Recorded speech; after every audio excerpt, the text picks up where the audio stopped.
To graph a few more rational functions, and we're going to start with this one. Y equals x plus 5 over x plus 3 squared. And before we go to graph it, let's find some of the critical pieces, the asymptotes and the intercepts. And then we'll see if we need more information to figure out what the graph really looks like. So let's roll through those items, starting with the vertical asymptote. Remember, the vertical asymptotes occur when the denominator equals 0, assuming that the numerator doesn't equal 0 at that particular number. So x equals -3 would be our vertical asymptote because -3 makes our denominator 0. Now our horizontal asymptote, remember we consider the degrees of the numerator and denominator. This numerator is first degree because our exponent is to the first power. And down here we see it's a second degree polynomial, and you could see that if you were to FOIL this denominator out, you'd have an x squared plus 6x plus 9. So the degree of the numerator is smaller than the degree of the denominator, and if that happens, you always have a horizontal asymptote at y equals 0. And then just to be complete, I want to make sure we consider oblique or slant asymptotes. Remember, a horizontal and an oblique can't happen at the same time, so we don't have any. Remember, an oblique or slant asymptote happens when the degree of the numerator is 1 bigger than the degree of the denominator. So we don't have that scenario this time. Now let's find our x-intercepts. As always, we set y equal to 0 to find our x-intercepts. And if we multiply both sides by x plus 3 squared to clear out the denominator, we have 0 equals x plus 5, or just x equals -5. So we have an x-intercept at -5, 0. And last, we'll find the y-intercept. And we find the y-intercept by making x 0, so we have y equals 0 plus 5 over 0 plus 3 squared. And we have a y-intercept at 5 over 9. So at the point 0, 5/9.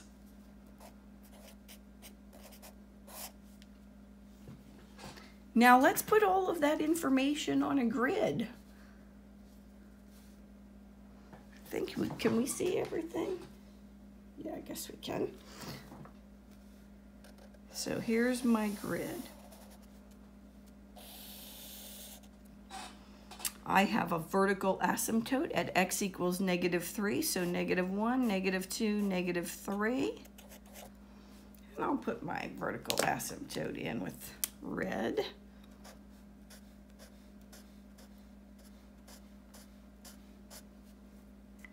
I have a horizontal asymptote at y equals 0, so that means the x-axis.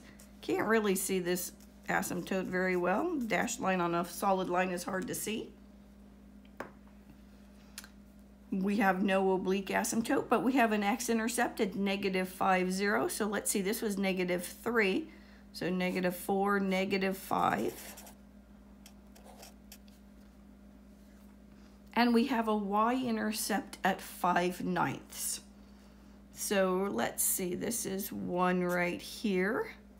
So 5/9 is a little bit bigger than a half, so we'll put it right here at 5/9.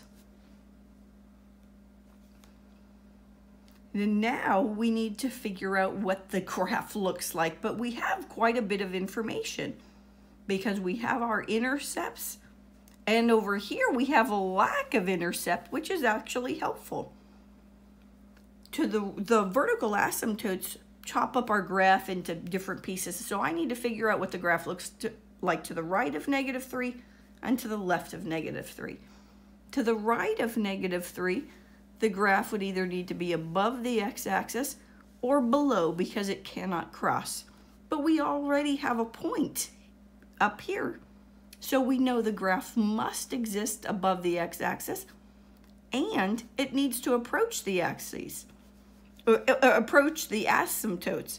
So my graph heads this direction and then heads toward this asymptote. Now this part in between -5 and -3 can look one of two ways. It's going to either head up toward the asymptote here or head down toward the asymptote here. Remember, it has to approach the asymptote.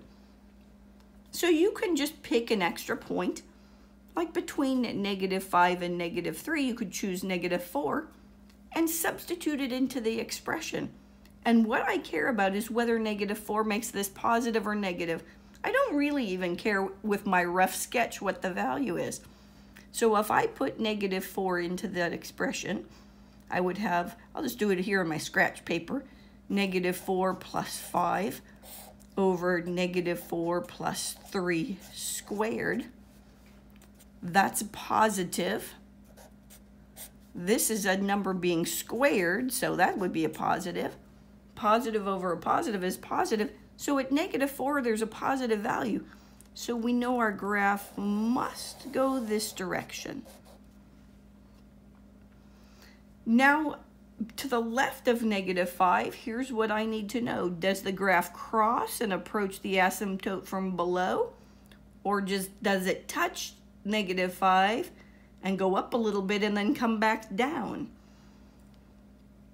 Well, we can pick a point to the left of -5 and figure out what happens. We know it has to either cross or touch here, but there aren't going to be any other points to the left of -5 where it touches the x-axis again. So let's pick a number like -6. Pop -6 into the equation. And again, I'm over here, then my little scratch paper right here. -6 plus 5 over -6 plus 3 squared gives me a negative value over a positive value. And a negative divided by a positive is negative. That means to the left of -5 at -6, the graph is below. So I know my graph is going to cross at -5 and then come back up and approach the asymptote from below. So we have a graph that looks like this. Let me tell you one other way that we know the graph will cross here. Just as with polynomials, when we were graphing polynomials, when we were looking at zeros and their multiplicity, this x plus 5 right here is to the first power. So we know because that's an odd exponent, you don't see it, but because there's just a 1 there, we knew it would be crossing. If this had been x plus 5 to the second power, it would have just touched at -5. So there's our graph of this particular equation. Let's do another one.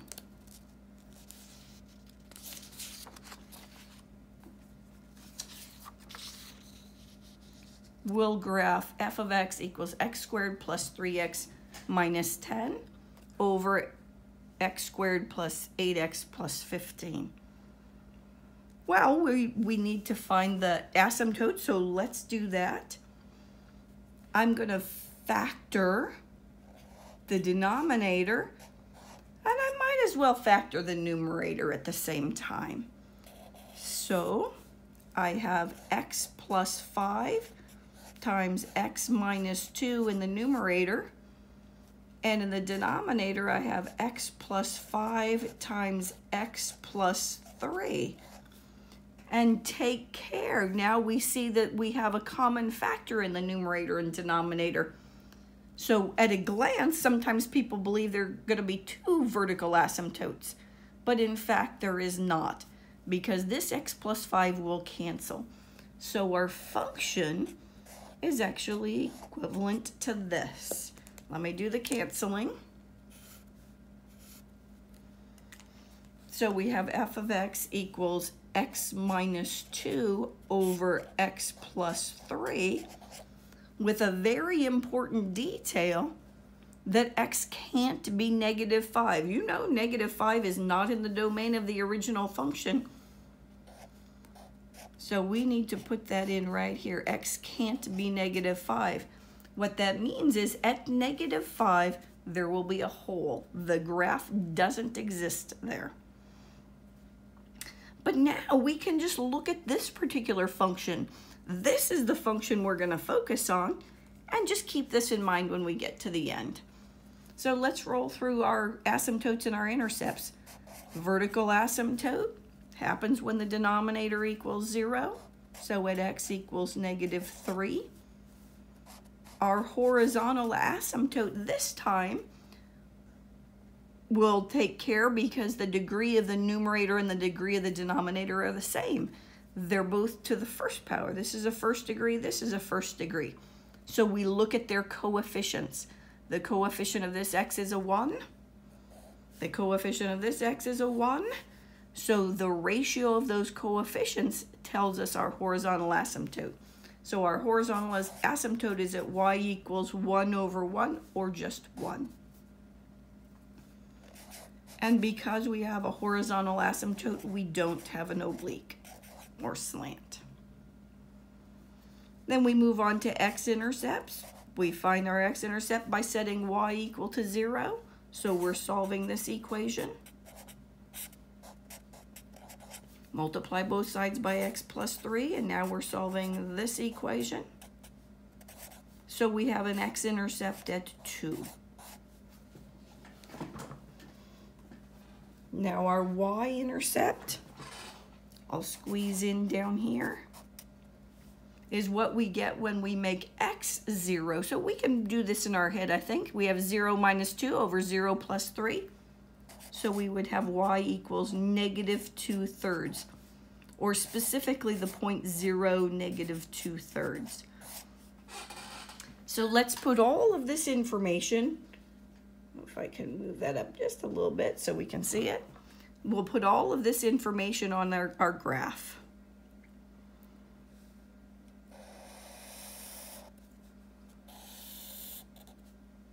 So we have a vertical asymptote at x equals -3.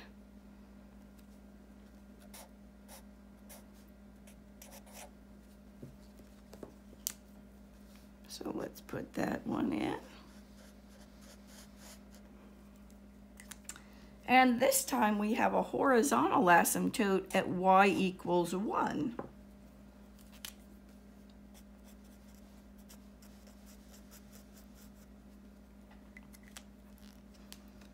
Let's see, we have an x-intercept at 2.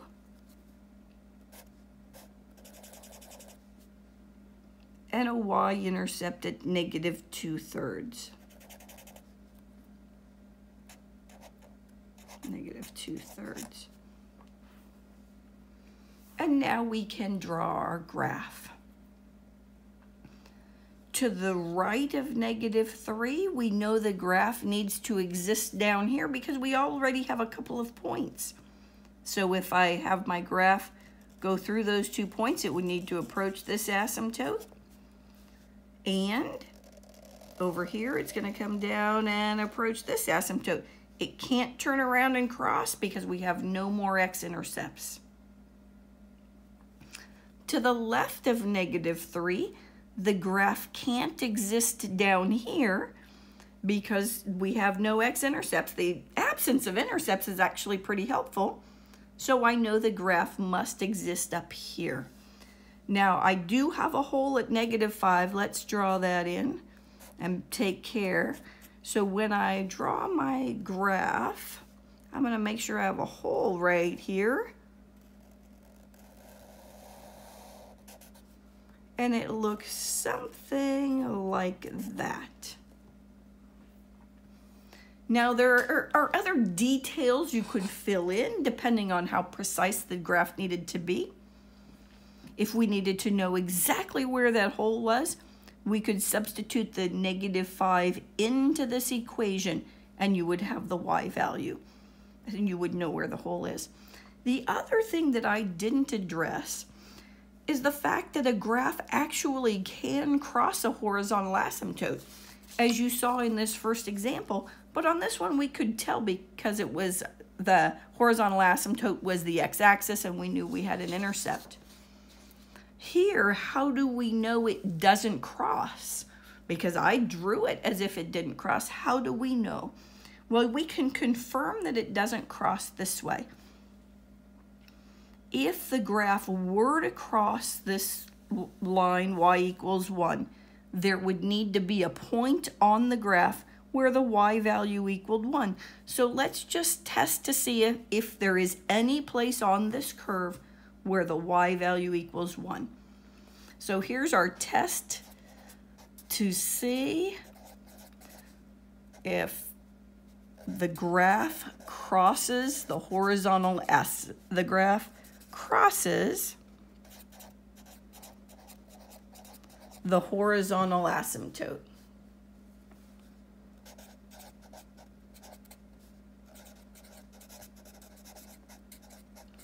So we're going to set 1 equal to x minus 2 over x plus 3 and solve that equation.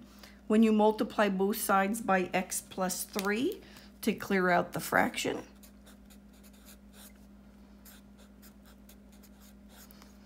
the x plus 3's cancel on the right-hand side, and we'd have x plus 3 equals x minus 2. We subtract x from both sides, and we get 3 equals negative 2. And we have an equation that has no solution.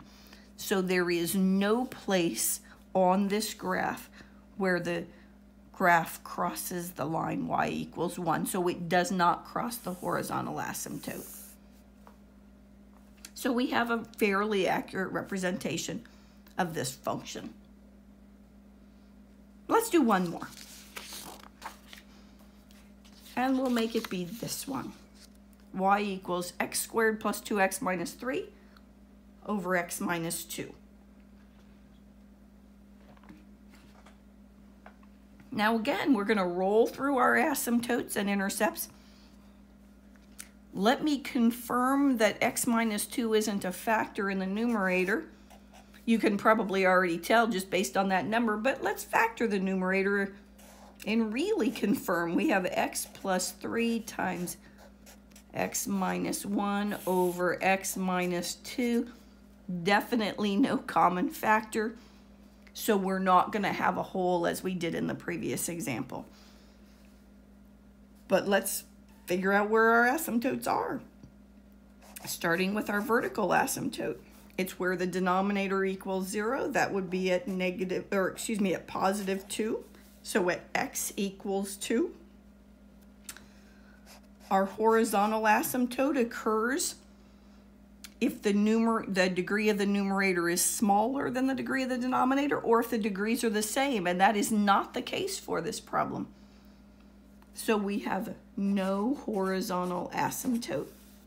What we do have is the case of an oblique asymptote, because the degree of the numerator is 1 bigger than the degree of the denominator. Remember, to find that, we can do division and rewrite this function. We can do the division. I'll do it right here. Here's our process. You can use long division or synthetic division. We're dividing x minus 2 into x squared plus 2x minus 3. So let's see. We have to decide what we need to multiply by x to get an x squared. So that's x. So we have x squared minus 2x. And then subtract. So x squared minus x squared is gone. 2x minus negative 2x is 4x. Bring down our negative 3. X, we need to multiply by 4 to get 4x, so we need a plus 4 up here. So we have 4x minus 8. And when we subtract this time, we get 4x minus 4x, that's gone. Negative 3 plus 8 is 5. So what this tells us is that the function could be written this way. Y equals x plus 4 plus 5 over x minus 2. So this function is equivalent to this. But the asymptote is what we get when this part goes away, right? It's what happens when x gets very big, this fraction ends up going to 0. So your graph takes on the look of this line. So y equals x plus 4 is the oblique asymptote. This is the equivalent to the original function. This is our oblique asymptote. We haven't found our intercepts. Let's do that. So x-intercepts are what we get when we set y equal to 0. I might as well use the factored form. We have x plus 3 times x minus 1 over x minus 2. We multiply both sides by x minus 2 to clear out that denominator. So we have two x-intercepts. They are at -3 and 1. So those are our 2 points, -3, 0, and 1, 0. And then for our y-intercept, we make x 0, and you can pick the version of the function you'd like to substitute in the 0. You can put it in here, or even here if you wanted to. I would just substitute it in right here.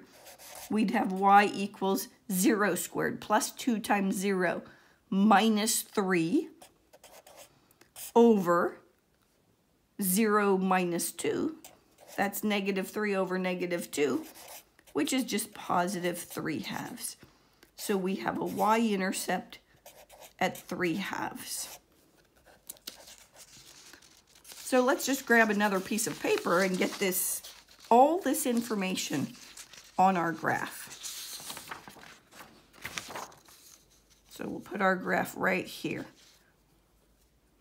I'll need to move things over a little bit. So starting with our vertical asymptote at x equals 2.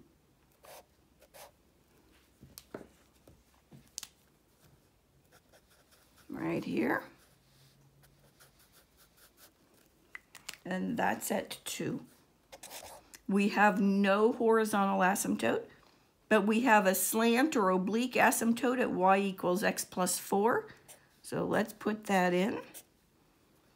So y equals x plus 4, our y-intercept is 4, our slope is 1. So we know how to graph that. Goes through this point here at 4. And let me draw it. Slope is 1. Maybe we'll extend that a little bit. And now we need the intercepts. Let's review what those are. Let's see, we have x-intercepts at -3 and 1. So at -3, this is -4 right here, so here's -3. And was it +1? Yes, +1. And we have a y-intercept at 3/2. That's 1.5. So our y-intercept is right here. This is the information that we have for this particular graph. Again, the vertical asymptote divides our graph into pieces. There will be a piece of the graph to the right and a piece of the graph to the left. Let's start with the left-hand side because we already have 3 points that help us graph. We know that our graph must head toward the asymptotes. So I know it will head this direction and then head down toward the asymptote here. So that part wasn't too bad. Now to the right, the graph can look one of two ways. Either down here, because it has to approach the asymptotes, or up here, again, because it must approach the asymptotes. But the absence of an x-intercept here means the graph cannot head down this way, so by default must be up here. I don't know how close, so I'll just draw a sketch. If you needed it to be very precise, you could plot a point or two, but I just want a rough sketch, so I'm just going to make my graph head toward the asymptotes. And I have a picture of that particular function. Now I hope you can go practice graphing some rational functions.